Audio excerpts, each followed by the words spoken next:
Good morning. We're here for another Oklahoma sunrise. Sorry we got cut off, and there was quite a bit of rambling yesterday. We'll try to not do that. Good morning, little ducks. See our little ducks this morning. Feels like you can see my whole window.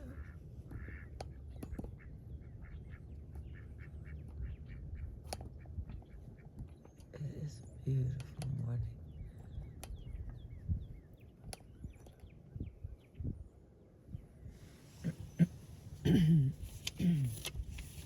Excuse me. All right.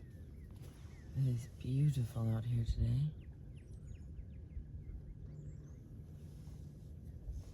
Everybody's just getting up and around. That one water bird has flown over to eat things off of the dock again. Looks like we got here just in time.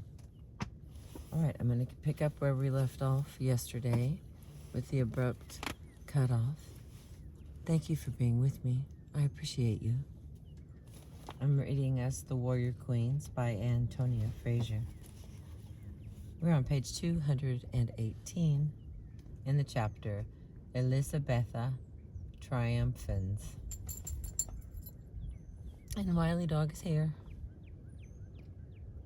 Spencer's warrior queen, Stout Bundica, is one of the several women valorous who are celebrated as the ancestresses to his fair martial maid, Britomart.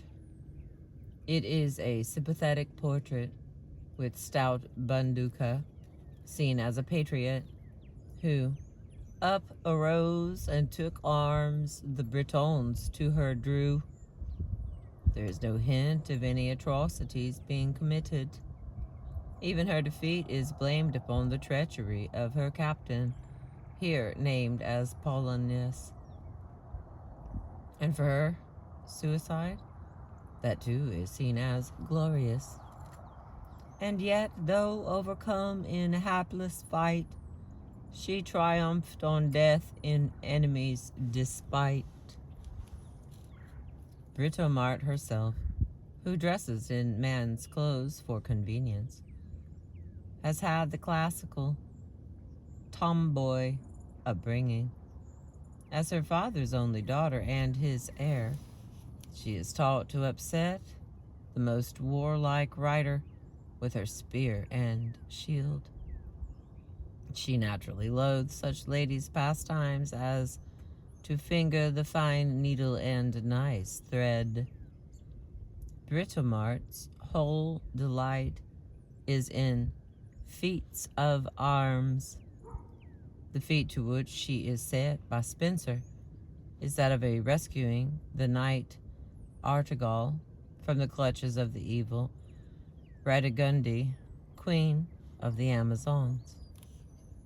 Nothing illustrates more forcibly the distinction successfully made by the 1590s between one valorous female warrior and the general notion of female rulership than Spencer's treatment of Radegunde and Britomart, respectively. Like the other captured knights in the Amazonian stronghold of Radegunde, Artegall is set to spin and sew, nor is there a choice in the matter for this captive house husband, for Artegall has to spin before he is allowed to eat. This behavior on the part of the Amazons represents an odiously unnatural order to Spencer, as it did to the ancient Greeks. The Amazons are cruel, like Queen Margaret of Anjou, just because they have shaken off the shamefast band with which wise nature did them strongly bind, which is to obey the orders and laws of men. In short, Virtuous women wisely understand that they were born to base humility, unless the heavens them lift to lawful sovereignty. Britomart herself, her task of rescue performed, and the Tyranese, Radegunde defeated, removes the helmet which made her look like the war goddess Bellona, and drops her shield. She now becomes a gentle, courteous dame. For a while, she remains with the chastened Amazons to be adorned as a goddess, taking the opportunity, however, to repeal that liberty of women which they had long usurped, and them restoring to men's subjection. Her story ends with her happy union with the knight Artegall, the warrior maid, symbolizing chastity, one of the many allegorical figures representing Queen Elizabeth in the poem, united to the knight who symbolizes justice. Throughout the Fairy Queen, there are plenty of other women lifted, like Queen Elizabeth, to lawful sovereignty, who exist to be contrasted with those evil or licentious creatures such as Rudigondi, Semiramis, and Cleopatra. The last named, a figure of lust, is now to be found in the unpleasant house of pride. In contrast, the lawful queens are virgins, or at least chaste. There is Bella Phoebe, one of Elizabeth's favorite allegorical incarnations, the huntress who puts Braggadocio into flight, Marcella, a maiden queen of high renown, who wins her duel with the malevolent Duessa, representing Mary, Queen of Scots. Most powerfully described of all is Spenser's Gloriana, the flower of grace and chastity, having been chosen, like Queen Elizabeth herself, to rule by God. Gloriana inspires a sacred reverence in all her subjects, as being the idol of her makers, God's great magnificence. It was this sacred reverence which Queen Elizabeth I, no Radegunde at the head of an unnatural order of cruel women, had worked so hard to inspire. Queen Elizabeth's incandescent appearance at Tilbury in August 1588, at a moment of national peril, affirmed in practical terms her theoretical triumph. It was just on 30 years since Elizabeth's tricky accession to the throne of England, when the cry was, "They do not want woman rulers." Now her country was facing, as it was thought, the assault of the Spanish Armada. Here was one challenge from which this reluctant Britomart could not gracefully extricate herself. Instead, how brilliantly she made of the challenge the apogee of her glory, being as a monarch and as a warrior queen. Lysander described how her appearance inflamed the hearts of her poor subjects. Bishop Goodman spoke for many who would now freely adventure our lives to her service. Camden, as her first historian, summed it up. Her presence and words fortified the courage of the captains and soldiers beyond all belief. emulating chaste Diana might be her preferred course in public. But in 1588, Bologna, too, proved to be within Elizabeth's range, at least her own special version of Bologna. This was her version, and this was her performance. A woman in her mid-50s, rattled and rather overdressed, mounted on a carefully selected docile horse, reviewed loyal troops on top of a small hill in Essex. Yet that feat on the part of the Queen, if feat it can be called, quickly passed into the romantic annals of our history as a deed of daring, to be ranked with the first charges of Boadicea's scythe-wielding chariot 1,500 years before. Boadicea, and her daughters, were said to have lived again in Tilbury through this our Queen, England's happy Queenie. In the words of a contemporary poet, James Askey, their bravery no greater in those actual deeds than did our sacred Queenie. Here signs display of courage wonderful. The Earl of Leicester officially invited his sovereign to visit Tilbury on 27 July 1588. He did so in his capacity of the Queen's lieutenant, or the Lord General, as he was sometimes otherwise known.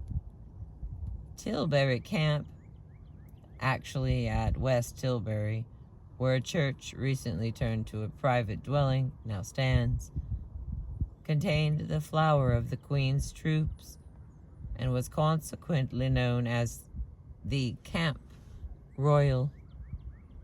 Tilbury Fort, itself on the River Thames, some 26 miles below London Bridge, had been constructed by Henry VIII in 1539. Some 2 miles from the river, the site of the camp had been chosen with a view to blocking the Spanish invader from reaching London, either by road or river, part of a network of defensive fortifications. Since it lay on a kind of plateau on top of its hill, its sides about 150 feet high, the camp provided as goodly a prospect as may be seen or found.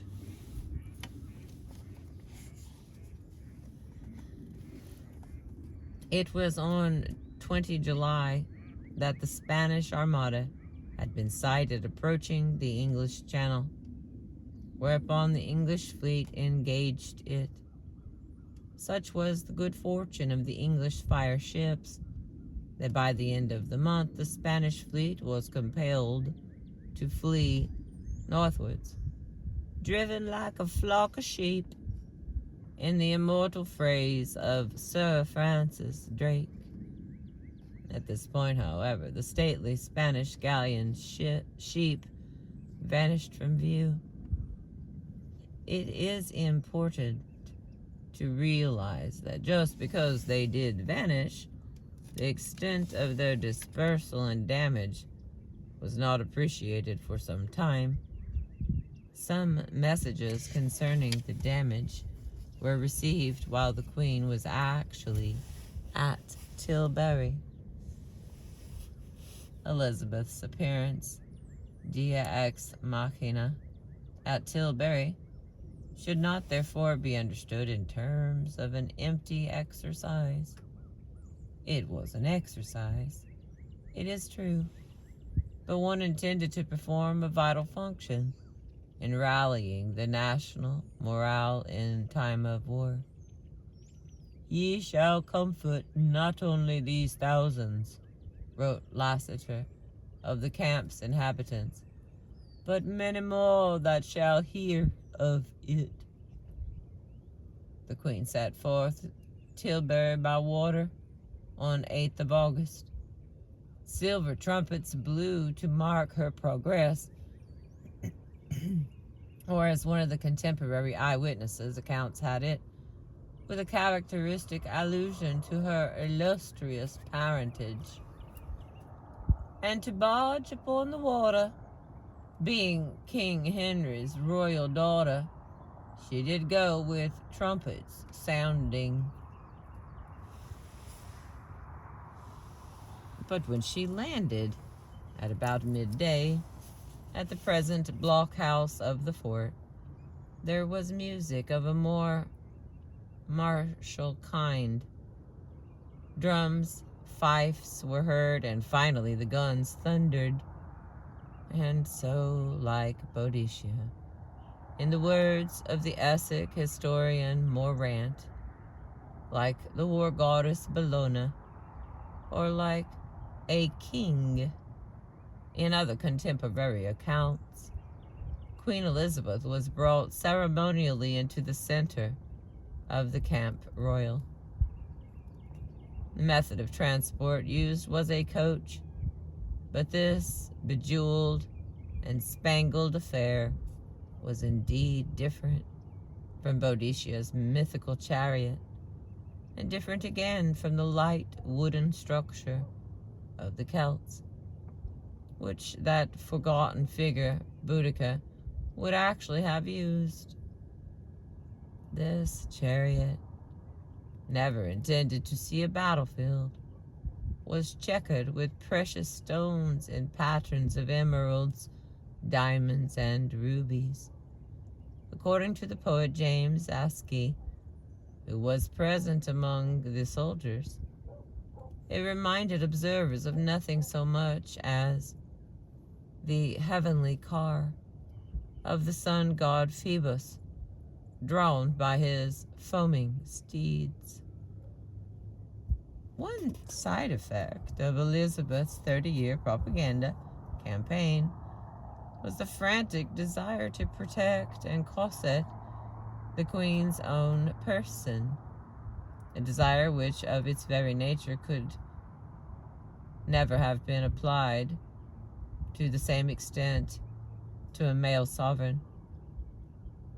The Earl of Pembroke offered to attend Her Majesty with 300 horses and 500 foot armed at his own cost. A Dorset regiment was said to have offered £500 to form part of the Queen's Guard.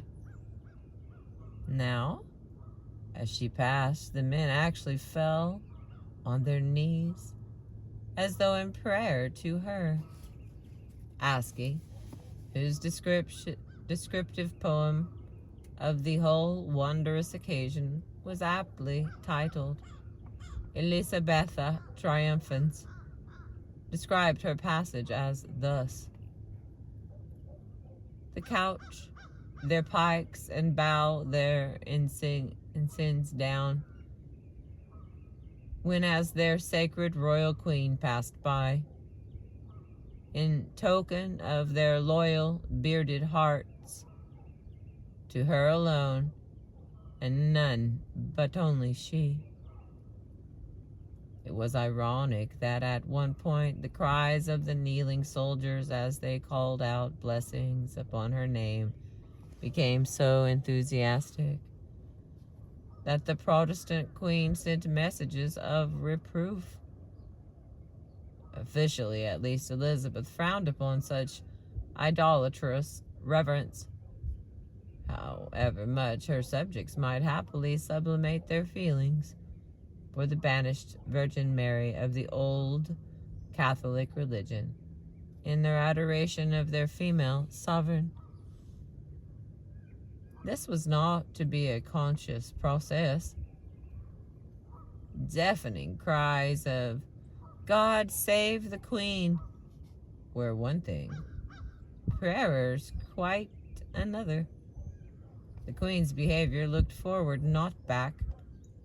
For her particular stance, cheerfully her body bending, and waving her royal hand, prefigured royal behavior on ceremonial occasions up to and including the present day.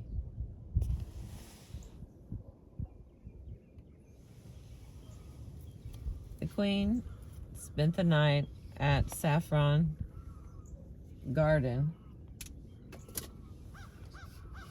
The next day, 9th of August, she returned to the camp, and with her princely image cunningly enhanced by the expedient of abandoning her customary female attendants, her ladies she did leave behind her, wrote Aske. She reviewed her troops and made that speech which would make of her the female equivalent of King Arthur, a symbol of a nation's profound defiance of danger. Furthermore, for once, it is gratifying to relate that mythology has not burnished the event, for Queen Elizabeth I did deliver the famous speech. We have the evidence of the Earl of Leicester chaplain, Lionel Sharp, who was present at Tilbury, was summoned to record it the next day and related her words later to the Duke of Buckingham. This I thought would delight your grace. It should be further noted that its contents, far from being unusual, were, as we have seen, at the very core of her utterances concerning her sexual weakness, from beginning to end of her reign.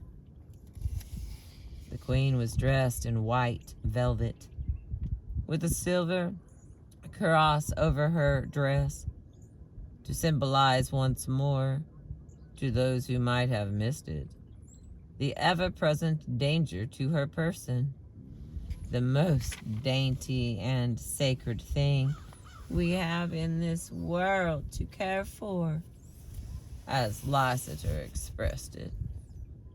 A page walked behind her holding a helmet adorned with white plumes, but this Bellona-like helmet was never actually put on, lest one iota of the contrast between the Queen's fragile femininity of person and the bold masculinity of her demeanor be missed by her audience. Part of the review was conducted on foot, but for the speech itself, the Queen was, in Aske's words, most bravely mounted on a stately steed. The steed in question being a stout white gelding, which could be trusted to behave itself, specially imported for the occasion. Nevertheless, the presence of the white horse, which could be a mettlesome charge in the eye of an adoring beholder, was, like the armor and helmet, another piece of careful planning. These were the sumptuous trappings for the message which was to follow. She had come among them, said Queen Elizabeth, as they could see, not for my recreation and sport, but being resolved, in the midst and heat of the battle, to live or die amongst you all, to lay down for my God, and for my kingdom, and for my people, my honor and my blood even in the dust. She continued with that deathless declaration, the very watchword of Elizabeth I, as a warrior queen. I know I have the body of a weak and feeble woman, but I have the heart and stomach of a king, and of a king of England too, and think foul scorn that Parma or Spain or any prince of Europe should invade the borders of my realm. Aske, paraphrasing that section of her speech, in his verse tribute, fails, unlike the Queen, at the last fence of inspiration. Although she be by nature weak, because her sex no otherwise can be. Yet wants she not the courage of her sire? Rather than any dishonor shall grow by me, went on Elizabeth, I myself will take up arms. In the meantime, my lieutenant general shall be in my stead. The latter sentiment is almost an afterthought compared to the thrilling but frightening possibilities of the former. How far distant the queen, on her white steed, had now removed herself from the rest of the lowly female race. Dazzled by the matchless words, it is difficult even to bear in mind that the so-called weaker sex actually played an important, if subservient, role in European armies of the time. As woman was created to be a helper to man, so women are great helpers to armies, to their husbands, especially those of the lower condition. Sir James Turner would write in the next century. In the army, and as outside it, women provided what has been called the warp of the social fabric by giving sexual favors and by childbearing, quite apart from their ceaseless cooking and nursing, which was taken for granted. 3 years before Tilbury, Lassiter himself in the Netherlands had drawn up a list of sundry disorders and horrible abuses among his troops. These included the presence of many vagrant idle women in an army, but he deliberately excluded from their numbers the many lawful wives to tend the sick and serve as launderers.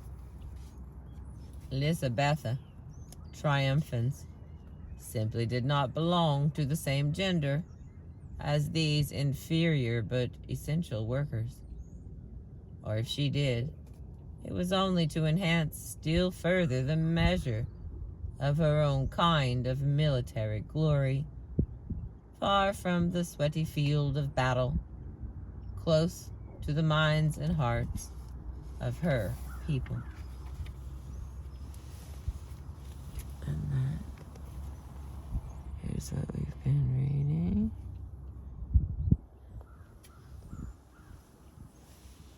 The sun is so bright I can hardly see the book. Thank you for being with me today. I appreciate you. Our next chapter, 14, will be Jinga at the Gates. Queen Christina of Sweden, seems like. Thank you for being with me.